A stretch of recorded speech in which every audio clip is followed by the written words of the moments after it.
I'd like to begin with a story. Viktor Frankl, in his book, Man's Search for Meaning, tells us of an experience he had as a Jewish prisoner in a Nazi death camp in World War II. One day, when he was marching in the snow with other prisoners, being cursed and beaten by the guards, and he saw some men wither and give up, even though exteriorly they seemed to be so strong. He suddenly remembered an image of his wife. He said that image had a clarity, and these are his words, more luminous than the sun that was beginning to rise. And a thought occurred to him for the first time in his life. Again, a quote, that love is the ultimate and highest goal to which a person can aspire. He said that in that instant, he grasped the meaning of the greatest secret of life, that, again in his own words, the salvation of a human being is through love and in love. That insight, that experience carried him through the death camps and back into life. Jesus in today's gospel had an experience something like that. In a sense, he was on a death march too, because he had predicted his passion and death to the apostles as he realized he was on a dead collision with the Pharisees and Jewish leaders who were really seeking to kill him. Then perhaps in prayer, he had a transforming experience in which God seems to have given him some kind of a vision of the meaning of his life and of his death. A vision or experience that so transformed him that he was ready to go forward and accept the terror of the cross. Matthew, Mark, and Luke all tell various versions of this transfiguration experience and interpret and embellish it a little for their own audiences, their own readers. In today's gospel, besides the face of Jesus shining like the sun and his clothes white as light, Matthew, both of these indicating the power and the glory that were awaiting him, Matthew, who was writing especially for Jewish Christians, has Moses and Elijah appear with Jesus and converse with him, indicating to Matthew's readers that Jesus' death would be the fulfillment of the law and of the prophets. This was an effort to help the early church understand why Jesus had to go through so terrible and scandalous a death as the crucifixion, because it would have a glorious fulfillment.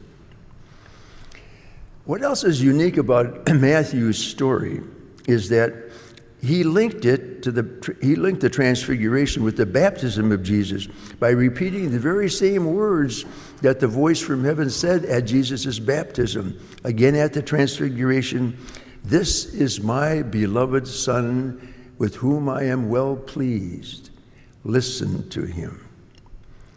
Matthew is showing that the commitment to the mission that Jesus accepted with his baptism would be fulfilled by his passion and death and resurrection.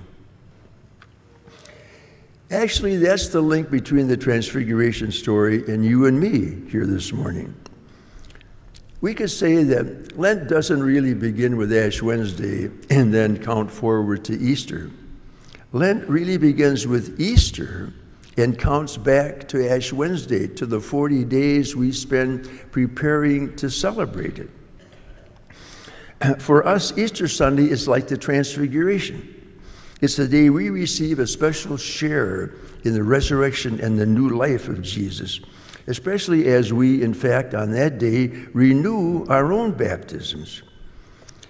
In this sense, the Transfiguration is a promise that we too will shine a little more like the sun, and our garments or Easter clothes might express more the joy and new life of Easter that's in our hearts if we're willing to accept whatever hardship or sufferings or struggles are part of our lives this Lent 2017. That's why we always hear the story of the Transfiguration on the second Sunday of Lent each year. It's a bit of a taste of Easter for us, just as the Transfiguration was a bit of a taste of Easter and resurrection for Jesus. Maybe in your lives already, like in the life of Viktor Frankl, you've already had some kind of a transfiguration experience that buoyed you up when you were going through some very difficult or dark times in your life. It seems to have happened to Martin Luther King. The very night before he was murdered, he said this: "We've got some difficult days ahead, but it really doesn't matter with me now because I've been to the mountaintop. Like anybody, I would like to live a long life, but I'm not concerned about that now. I just want to do God's will." And he's allowed me to go up to the mountain, and I've looked over, and I've seen the promised land. I may not get there with you, but I want you to know tonight that we as a people will get to the promised land. And I am happy tonight. I am not fearing any man. And the next day he was murdered. It's remarkable. Transfiguration experiences like that are not something we can earn or that we seek. They seem to happen spontaneously, like the time parents look for the first time into the little eyes of their firstborn child, and it gives such meaning to their life and to their love. Or like the time I was going to confession many, many years ago, and suddenly I was so overwhelmed with a sense of God's love and mercy for me that it startled me and deeply impressed me. It lasted just a moment or two, and it was gone. I have never forgotten it, and it has never happened again. Or perhaps the time your future spouse said to you for the first time, "I love you," and what it meant to you.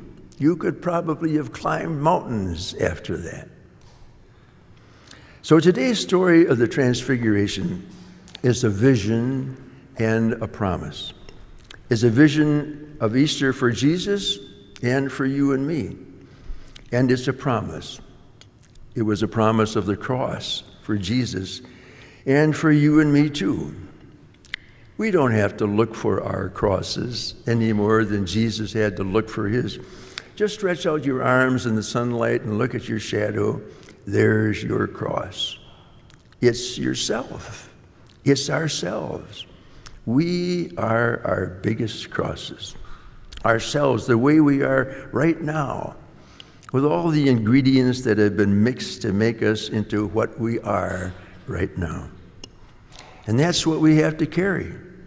We have to carry the cross that life has nailed us to right now, and tomorrow, and tomorrow. But today promises us that there is never a cross without a resurrection, never a death without some new life arising, never a Lent without an Easter. And that's what we're celebrating in our Eucharist too. The passion, death, and resurrection of Jesus, and the passion, death, and resurrection of each one of us. That's the vision. But unlike the gospel, when Jesus told the apostles to tell the vision to no one, it's not a secret anymore. Amen.